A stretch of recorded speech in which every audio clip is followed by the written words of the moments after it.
We lost Black Bart, Yeah. old territory guy who certainly made an impression on a lot of folks, including JBL. I talked a lot with John Bradshaw Layfield. Actually, it's just John Layfield. But either way, I spent a lot of time talking to him because I didn't realize that he spent so much of his early career with Black Bart. Do you have any good Black Bart stories you can share with us? Quiet guy, by and large, a good pro.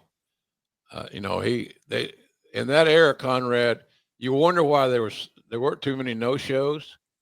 If you weren't there, you didn't get paid. Right. It's that simple. There's no behind the scenes story.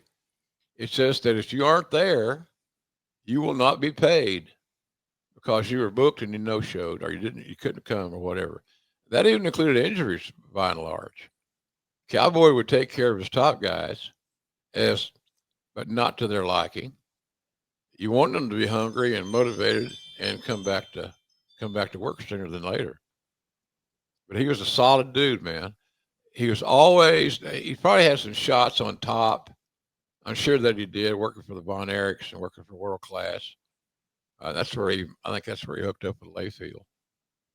And he was one of the many old school guys that showed young talents the ropes. And Layfield was lucky to have a guy like Black Bart around when John was just getting involved in the business. But nice guy. If you're going to equate it to baseball, he was like a number 7 or 8 hitter. You want him in the lineup. You know he's going to perform. You ain't got to worry about him being there. And he's a good, solid heel that can make any baby face look good.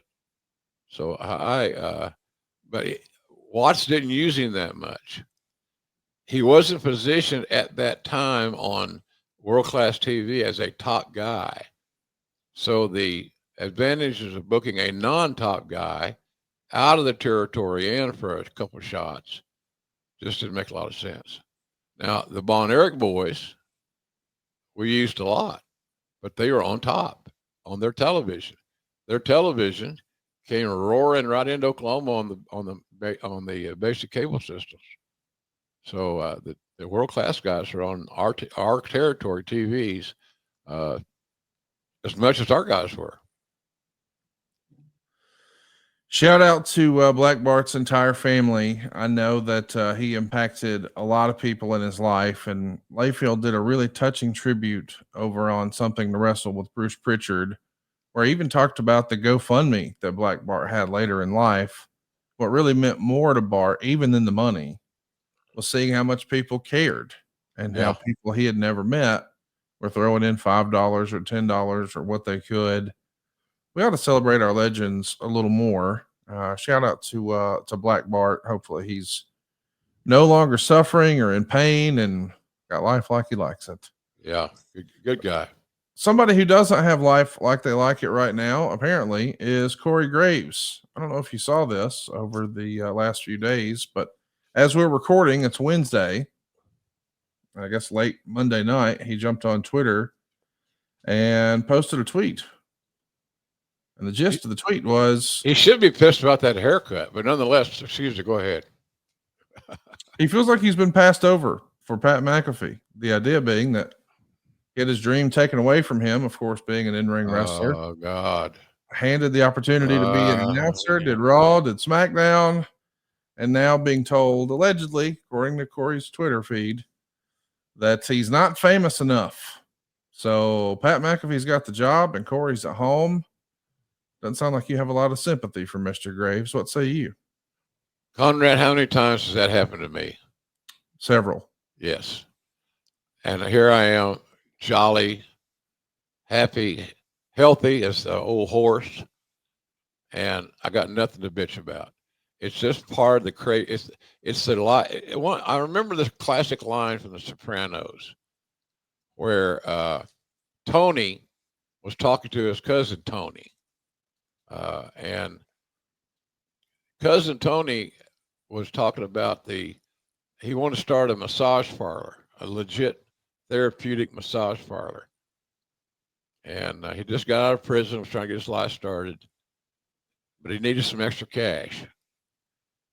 The extra cash came in the form of a hit, as I recall. And he started complaining about that life.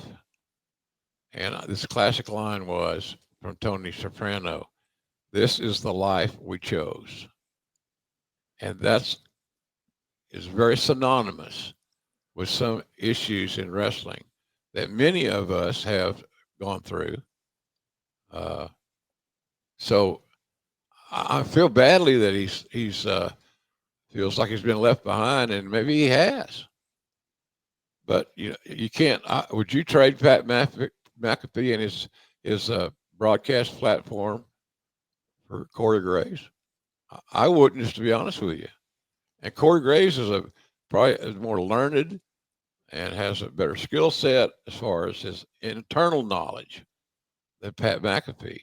But Pat McAfee's got a platform that reaches from border to border. It's just he's got a huge footprint. And I applaud Pat McAfee for his entrepreneurship and his promotional instincts. So it's a good deal. But I wish it was. I wish he wasn't unhappy. I would say that.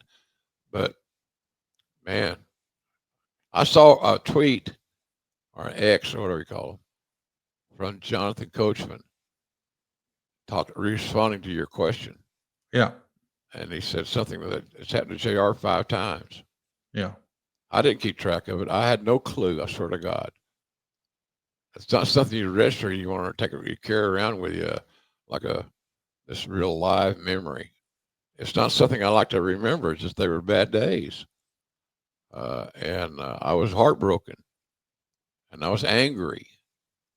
But I was not going to let people misjudging my talent and use that in my accent and my Bell's palsy. The shit that I overcome to be on television was, if I rethink it, I probably would have done something else, because the odds were so slim that I'd get back in the game in WWE. And at that time, that's what was available.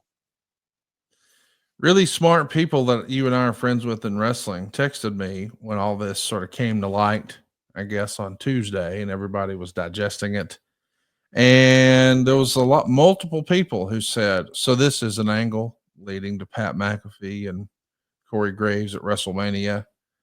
And I said, well, I don't think it started that way, but if Pat's up for it, and this is a heck of a way for Corey to manifest a WrestleMania moment for himself. I mean, he did want to be an in-ring performer. Right. Maybe that wasn't the original idea, but if that's the result, man, that'd be high fives all around, huh?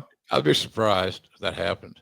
The responsibilities of the broadcast team, the broadcasters like Pat, who doesn't have years of experience, he's still, getting his footing, but doing a hell of a job.